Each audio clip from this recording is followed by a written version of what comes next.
आजकल social media का इतना ज़्यादा दौर है, लोग अपनी पिक्चर्स फ़िल्टर करके भेज देते हैं। उसके बाद जब फिज़िकली मीटअप का टाइम आता है तो उनको ये टेंशन होती है अब हम तो उस फ़िल्टर जैसे नहीं लगते, अब कैसे अपने आप को उससे मिलता जुलता बनाएं। फिर उनकी दौड़ें शुरू होती हैं क्लिनिक्स में, उनकी दौड़ें शुरू होती हैं डर्मेटोलॉजिस्ट के पास। आप ये भी देखो कि जो एक तबका है वो तो शायद अफोर्ड कर सकता है, लेकिन जो नहीं कर सकता फिर वो ये टोटके फॉर्मूला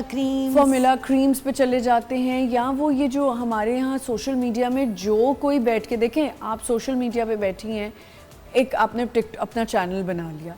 अब किसी ने आपकी डिग्री नहीं देखी, किसी ने आपका कोई क्लिनिक नहीं देखा, मैं एक बात कर रही हूँ जनरली, और मैंने वो चीज़ें स्टार्ट कर दी किसी के कहने पे, तो कितना नुकसान है ये। एग्जैक्टली या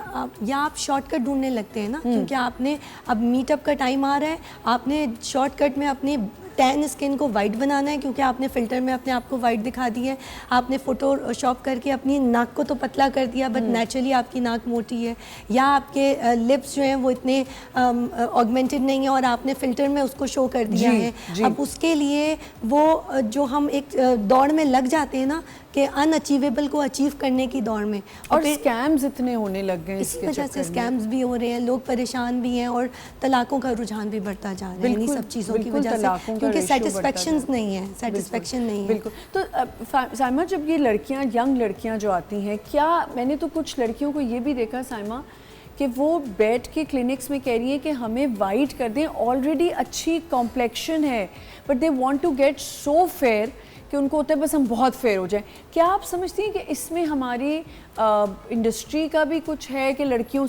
से फैसिनेट हो जाते हैं? ऑनेस्टली स्पीकिंग, अगर मैं आपको बताऊं कि जिन ख़वातीन को कुछ आपने नहीं देखा होता रियलिटी में,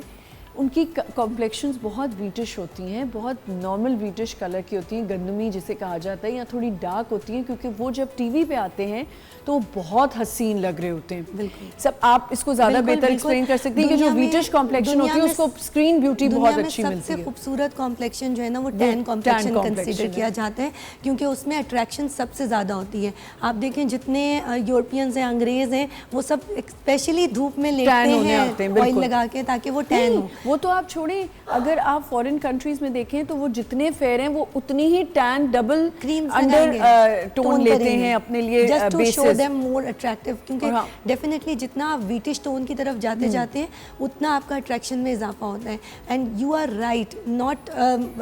कुछ लड़कियां हमारे पास जितने वो वाइटनिंग इंजेक्शंस के लिए लोग आ रहे होते हैं उसमें से 90% वो फीमेल्स हैं जिनकी शादियां नहीं हुई। अक्सर तो अब मदर्स लेके आने लग गई हैं बच्चियों को कि प्लीज़ इनको गोरा कर दें। मैं अक्सर अपने क्लाइंट्स को यही कहती हूँ, आप अभी तो गोरी हो जाएंगी, बाद में क्या होगा, बाद में क्या करेंगे, बाद में क्या होगा। बट इसके कोई साइड इफ़ेक्ट्स हैं? अच्छा, वैसे तो आमतौर पे इसके साइड इफ़ेक्ट उस टाइम तक नहीं है जब तक आप इसको सेफ जोन में ले रहे हैं। सेफ जोन हम उसको तब कंसीडर करते हैं जब आपका लिवर प्रोफाइल बिल्कुल ठीक हो, आपकी किडनी प्रोफाइल बिल्कुल ठीक हो, यानी जो दवाई हम आपको दे रहे हैं वो अंदर जाने के बाद अपने टाइम पे मेटाबोलाइज हो और आपकी बॉडी से एक्सक्रीट आउट हो जाए। मसला तब शुरू होता है जब आपका लिवर कॉम्प्रोमाइज़ हो या किडनी कॉम्प्रोमाइज़ हो, तब वो मेडिसिन या ग्लूटाथायोन आपकी बॉडी में लॉन्ग टर्म पे स्टे करेगा और साइड इफेक्ट्स आने के